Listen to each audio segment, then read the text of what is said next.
Hello everyone, welcome to another new video with new subject mechanics of solids.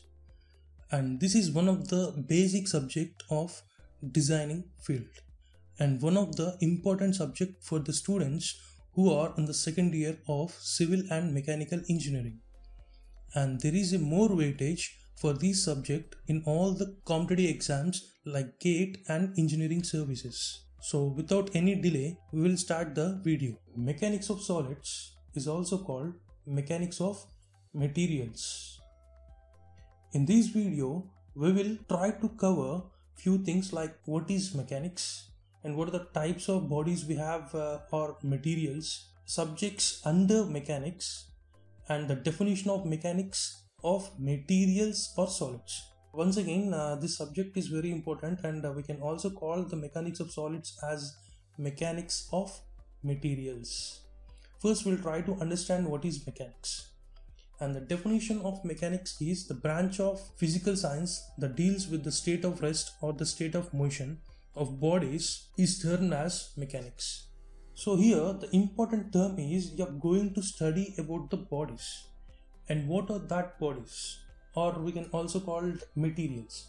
So in the simple way, mechanics is a study of bodies when they are in rest or in motion, and we are going to study about the effect of forces which are applied on that particular bodies and what are the different bodies that we have in the mechanics point of view. And the first body is rigid body, and the second one is deformable bodies, and third one is continuously or continuous deformable bodies. Coming to the first one, a rigid body is defined as a body on which the distance between 2 points never changes whatever be the force applied on it. Or else we can simply say that when the force is acting on some bodies on your rigid bodies, it won't changes its shapes. To the left side, you can see the example. A rigid ball, it is just colliding the blocks. Here, the rigid ball which is hanging free with the link and colliding the blocks is a rigid body. And by colliding the blocks, it won't changes its shape. Okay. Once again, rigid bodies won't changes its shape when they collide with each other, or else we can simply say when the force is acting on that particular bodies. And coming to the deformable bodies, a deformable body is defined as a body which the distance between 2 points changes under action of some forces when applied on it. We can simply say that if the body is subjected to some force, it will deforms or it will changes its shape. And when coming to the rigid bodies, it won't changes its shape, but coming to the deformable bodies, it will changes its shape. And to the left side, we can see the example. It is an athletic game which is like a pole vault, and here the man is just hanging free to the pole, and the pole is deforming its shape or changing its shape. Okay, when the force is applying on the pole, it is changing its shape, or we can simply say that it is deforming, but it is not breaking. Okay, when the force is applying on the pole is not breaking, it just getting deformed or changing its shape. If the force applied by a man is removed, then the body again comes to its original shape. And once again, deformable bodies changes its shape when the force is applied on it. But whereas rigid bodies won't changes its shapes when the force is applied on the bodies. But deformable bodies are of two types, which are like elastic deformable bodies and the plastic deformable bodies. What is elastic deformable bodies? Coming to the elastic deformable bodies, when the force is acting on your body, it changes its shape, and after the removal of the force, the body again comes to the same original shape or the state. And when coming to the plastic deformable bodies, it is just like your plastic bottle. If you crush it, what happens? It will totally changes its shape, but again it won't comes to the original shape. So the plastic bodies, when we are going to apply, or if you are applied some force on your plastic bodies, it will deforms or changes its shape, but after the removal of the same force, it won't comes to the same state or the same original shape, and those are the plastic bodies. And coming to the continuous deformable bodies, and these are the substance which will deform continuously when the external force is applied on it. And we can see the example to the left side, which is like water. Water is a type of fluid which will deforms continuously when some force is like a tangential force, shear force acts on it. So if you disturb the fluid, it will goes on deforming its shape. So the bodies which will deform continuously, those are continuous deformable bodies. But now the study of these different bodies comes under different subjects. We'll see what are the subjects. And first of all, the study of mechanics of rigid bodies we can see in the subject called engineering mechanics. And the study of mechanics of deformable bodies we can see in the subject which we are going through now, which is like mechanics of solids, or we can also call it as mechanics of materials, or we can simply call it strength of materials. Once again, the most important point is when you are studying your engineering mechanics in the first year, you are going to study about the rigid bodies which will not change its shapes when the force is applied on it. But when coming to the mechanics of solids, you are going to study about how the body is changing its shape and how it is getting deformed and what are the stresses that are happening in the body, and everything you're going to see in the mechanics of solids. But in engineering mechanics, the bodies won't changes its shape, but in mechanics of solids, the bodies will changes its shape. And the study of mechanics of continuously deformable bodies we'll see in the subject called fluid mechanics. But present, we are going through the subject mechanics of solids, or we can simply call mechanics of materials, or we can simply say it is a strength of materials. But what is this mechanics of solids? We'll see the definition of this mechanics of solids. The principal objective of mechanics of solids or materials is to determine the stresses which are happening on your body, or the strains and the displacements in the structure and their components due to the loads acting on them. See here, there is a loads.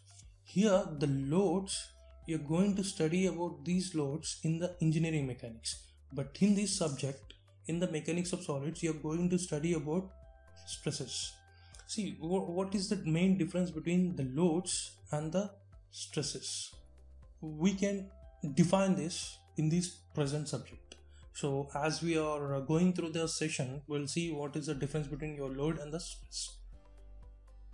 Once again, we'll try to understand what is mechanics of solids. Here in this, we are going to study about the stresses, strains, and the displacement.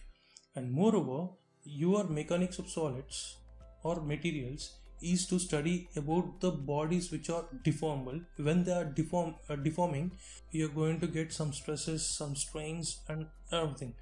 Anyhow, we'll try to understand all these characteristics which are happening on your body in this subject. And coming to the stress, the force of resistance offered by a body against the deformation is called stress. And in this example, you can see it is a resisting rope, and your woman is trying to pull that with some force. But that resisting rope is resisting the force which is applying by that woman on that particular rope, right? So here you're going to study about that resistance. You're not going to study about the force which is happening on a rope. So we are going to study about this resistance. This example is very clear to understand what is the stress that is happening in the rope. See here, the stress is denoted by sigma, and that equals to load divided by area, but it is not a simple load. Here actual the P which is load will take this as resistance which is offered by that particular bodies. So for example, you can see simply one more example here.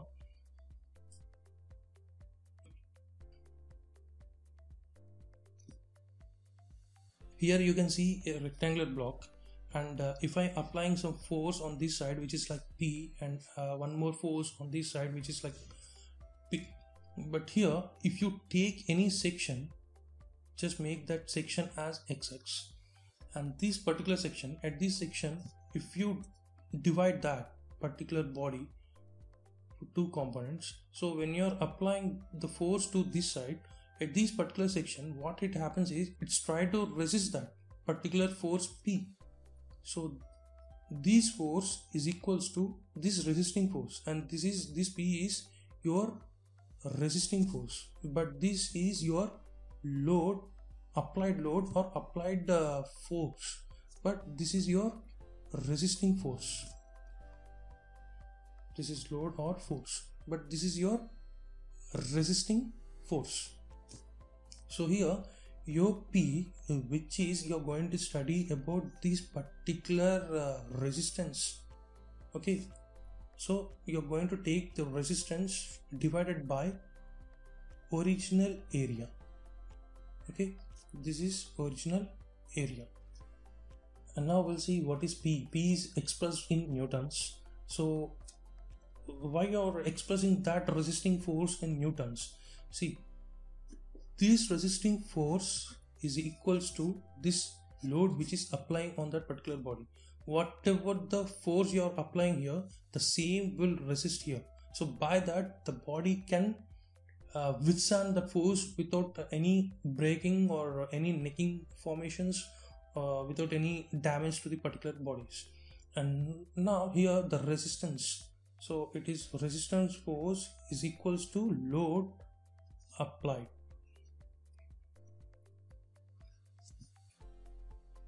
So what is your load applied? And that is P, and that P is again we can take the units as newtons. So finally your P, which is the resisting force, also resisting force will also have the units in newtons. And coming to your A is original area in square meters.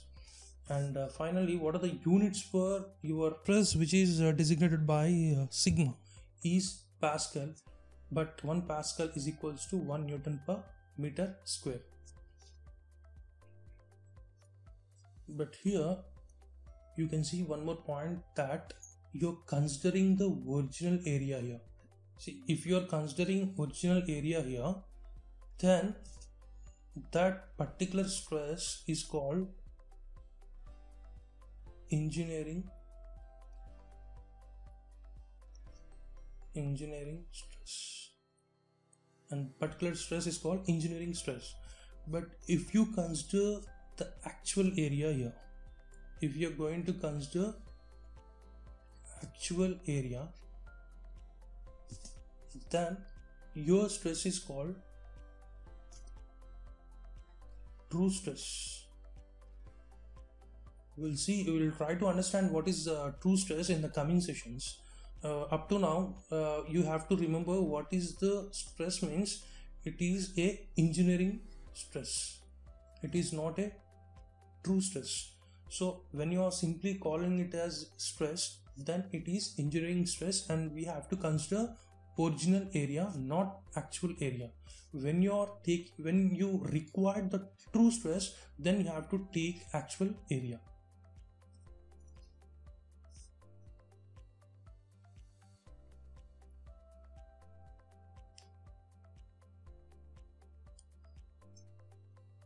The stresses are two types, and the first one is normal stress and the second one is shear stress. First, we'll try to understand what is a normal stress.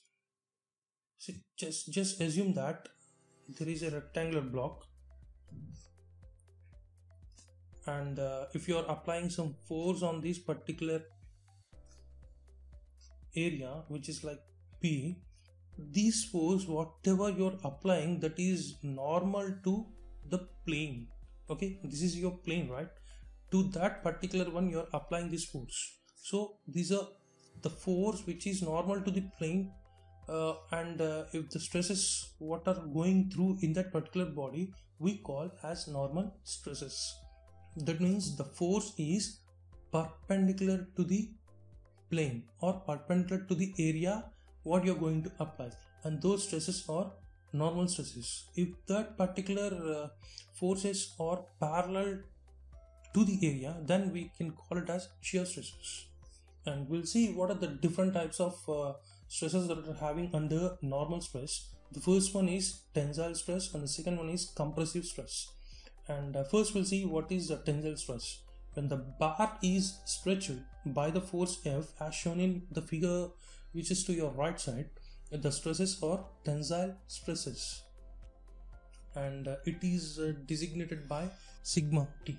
That means this is your stress and T is tensile. So for tensile stresses you have to denote it as sigma T, and you can see here the bar is under stretchable, right?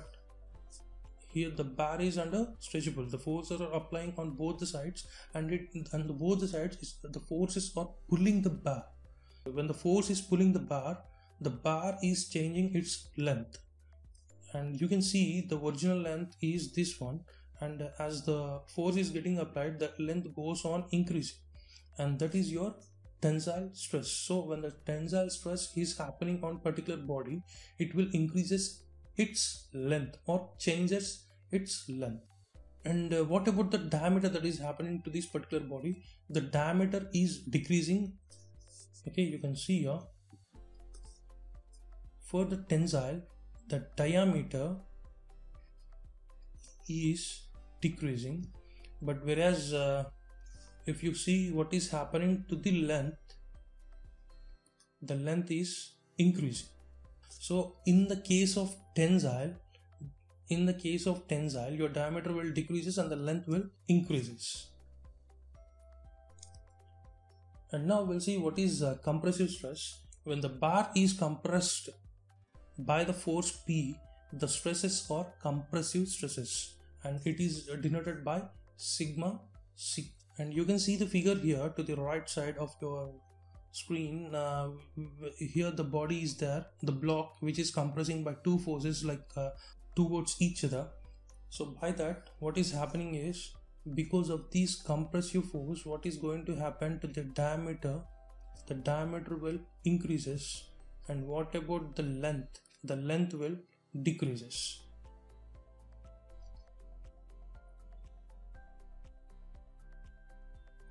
And the next, coming to the shear stress, the stresses acting in a direction parallel to the surface area are called shear stresses. So here you can see the particular body which is having the forces which is acting, one is acting downwards and other one is acting upwards at this particular section.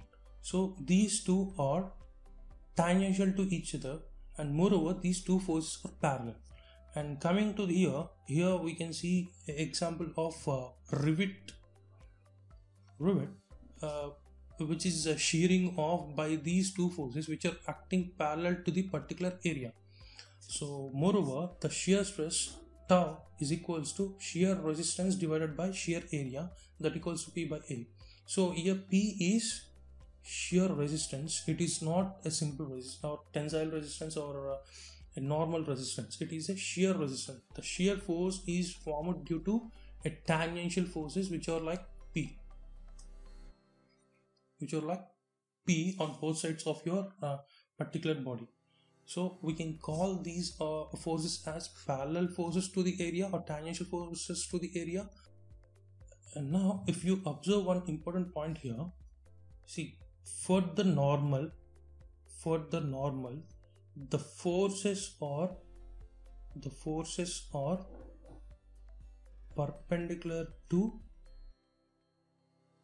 plane or surface area, whereas shear force in shear stresses, forces are parallel to plane or area. And these are the two important points for your normal stress and the shear stress you have to remember. And you can see another example for shear stress in the figure to the right side of your screen. In the first case, so in this case it is a normal force which is applying on this particular block, but whereas this one is a shear stress, that means at the bottom the body is fixed, but at the top the force is applying towards your right, but at the floor or at the bottom it is resisting that particular this applying force, right? So it is resisting this particular force. So these two forces these two forces which are tangential to block or parallel to each other to the surface. So such a forces we call shear forces or shear stresses. And that's it for this session.